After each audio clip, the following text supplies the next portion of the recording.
29 number question पर ध्यान दीजिए, क्या कहता है। हरीश ने दो बराबर की राशियां विनियोजित की है, यानी हरीश नाम का कोई व्यक्ति है जो बराबर का अमाउंट, जैसे मान लीजिए 1000 अमाउंट है तो दो जगह लगाया है। 1000 स्टेट बैंक में भी दिया मान लीजिए, और 1000 पंजाब नेशनल बैंक में भी दिया, मतलब दो जगह में बराबर राशियां विनियोग किया है। ठीक है, अब कितना किया है वो दिया हुआ नहीं, वो निकालना है आपको। एक पर उसको 3.1/4% ब्याज मिलता है और दूसरे पर 1.3/4%। ठीक है, वार्षिक दरों से ब्याज प्राप्त होता है। 18 माह के बाद उसे ब्याज के रूप में 510 रुपया प्राप्त हुआ है कुल मिला करके। ठीक है, अब कहता है कि उसने कुल कितना रुपया धन विनियोजित किया है बताइए। अब देखिए, मानकर चलिए कि एक जगह मूलधन x रुपया लगाया और दूसरे जगह भी मूलधन कितना लगाया, x रुपया लगाया। कोई दिक्कत? एक में उसको दर लगता है 3.1/4% और दूसरा में उसको दर लगता है 1.3/4%। और समय जो है 18 माह ये भी रहा है और समय इसमें भी 18 माह रहा है। क्लियर बात? अब इसका इंटरेस्ट और इसका इंटरेस्ट, दोनों का इंटरेस्ट मिला के उसको कुल 510 रुपया प्राप्त हुआ। तो उसने कुल कितना धन विनियोग किया ये आपको पूछ रहा है।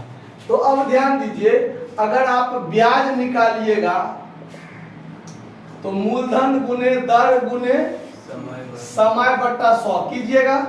और इसमें देखिए 3 चौका 12, 1 13 बट्टा क्या होगा 4, 13/4%।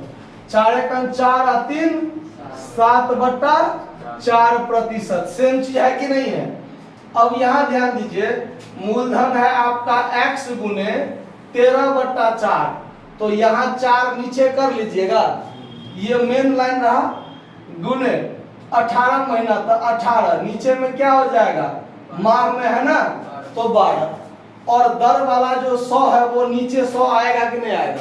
ये चीज समझ में आया? 13/4 ये ऊपर होता, लेकिन 4 कहाँ चला आया नीचे, 100 के साथ आके बैठ गया बगल में।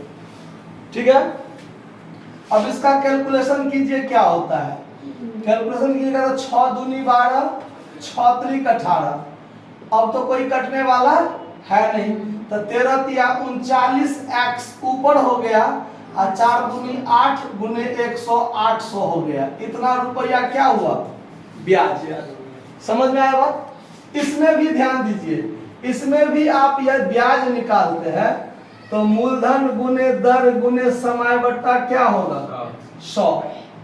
तो यहाँ भी मूलधन है आपका x, दर है 7/4, तो 4 नीचे आ गया, समय है 18 महीना तो नीचे में 12 आएगा और 100 तो यहाँ आएगा।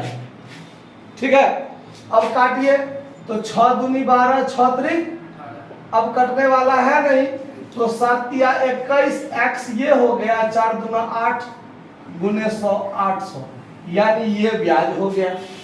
तो दोनों अलग अलग कंडीशन में ब्याज निकाल लिया मैंने।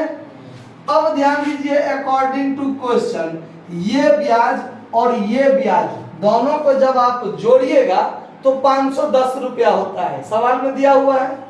तो जोड़ लीजिए 39x/800 प्लस 21x/800 बराबर में 500।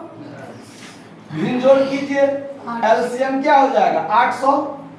39x प्लस 21x बराबर 500। इस दोनों को जोड़िएगा तो 50 और 10 60x बराबर में क्या हो जाएगा, तो 510 गुने 800। तो 60x बराबर क्या कीजिएगा, तो सबसे बढ़िया होगा कि एक के बार में आप x बराबर कर लीजिए 510 गुने 800 अब बट्टा में क्या कर दीजिए 1 0 से 1 0 ये काट दीजिए। 2 से यदि काटिएगा तो 2 तिया ही कटेगा और 2 से काटिएगा तो 40 दूना 80 कटेगा। अब ये 3 से इसको काटिएगा तो 17 तिया 51 1 0 आगे में आ जाएगा ना, काट दीजिए तो 17 चौका 68 पर डबल जीरो, यानी x बराबर कितना 6800। यानी उसने कुल कितना रुपया विनियोजित किया था 6800। लेकिन यहाँ कुछ गड़बड़ है सब आंसर में।